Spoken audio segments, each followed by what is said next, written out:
Hey, I'm Rachel Ngom from she'smakinganimpact.com, and today I want to share with you a devotional from Stephen Furtick, and it's called But I Don't Have What It Takes. It's just so good. But he said to me, "My grace is sufficient for you, for my power is made perfect in weakness. Therefore, I will boast all the more gladly about my weaknesses, so that Christ's power may rest on me." 2 Corinthians 12:9. You don't belong here, boy. You don't have anything worth saying to these people.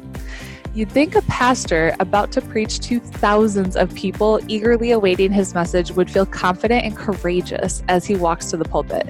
But as I stepped out on stage, I literally had to talk to myself aloud to drown out the voice inside me telling me I didn't have what it takes. Have you ever stopped short of God's calling on your life because you felt almost paralyzed by your limitations and insecurities? We often excuse ourselves from God's greater vision because we don't believe we have enough for God to work with. Maybe it's our insufficient experience, lack of resources, lackluster training, awkward social skills.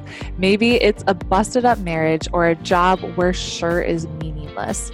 Unfortunately, one of the enemy's most effective strategies to fill our mind with thoughts about what we don't have and all the ways we will fall short.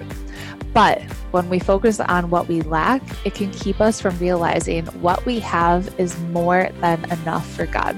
You see, God has a history of using what little someone has in order to do great things that only He can do. When I hear that voice reminding me of my shortcomings and limitations, I've decided to say, "You're right." But my greatest limitation is God's greatest opportunity. All throughout Scripture, God has shown this to be true time and time again. When calling Moses to lead the Israelites out of slavery from the Egyptians, God simply asked him, "What is in your hand?" See Exodus 4:2.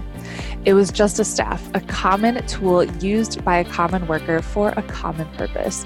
But God used it for something greater, transforming it into an extraordinary tool for the extraordinary purposes of turning the Nile into blood and parting the Red Sea.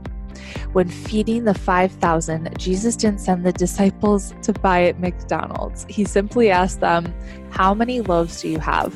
5 loaves and 2 fish were more than enough. See Mark 6:30-44.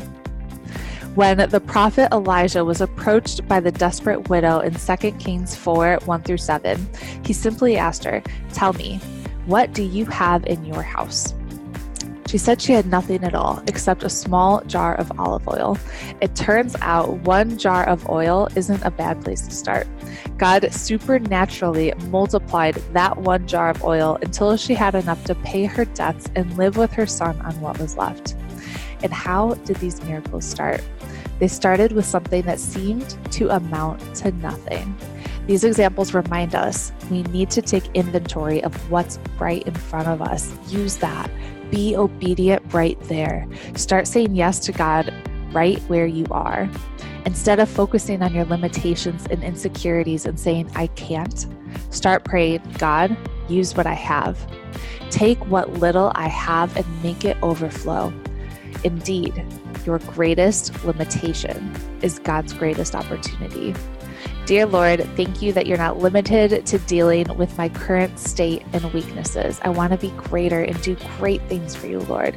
Use the little I have to give and make it great for you. In Jesus' name, amen. So he has some reflections and responding questions here. So ask yourself, have you ever doubted God's calling in your life because you believed you didn't have what it takes? List 3 areas in your life where you can say yes to God right where you are. Now pray, "God, use what I have. Take what little I have and make it overflow." Pray this simple prayer anytime you start to feel weak or like you aren't good enough. So power verses here, Romans 8:26, in the same way the Spirit helps us in our weakness. We don't know what we ought to pray for, but the Spirit Himself intercedes for us through wordless groans. And Isaiah 40:29, He gives strength to the weary and increases the power of the weak. I'm pretty sure this came from Stephen's book Greater. He has the book Greater and then a little devotional companion. Amazing. Highly recommend. So go check it out. And if you haven't already done so, head to shesmakinganimpact.com. I've got lots of tips for you there on how to build your business. And just know mindset really is the most important part. So you have special gifts, you have special abilities, and anything is possible. I'll see you later.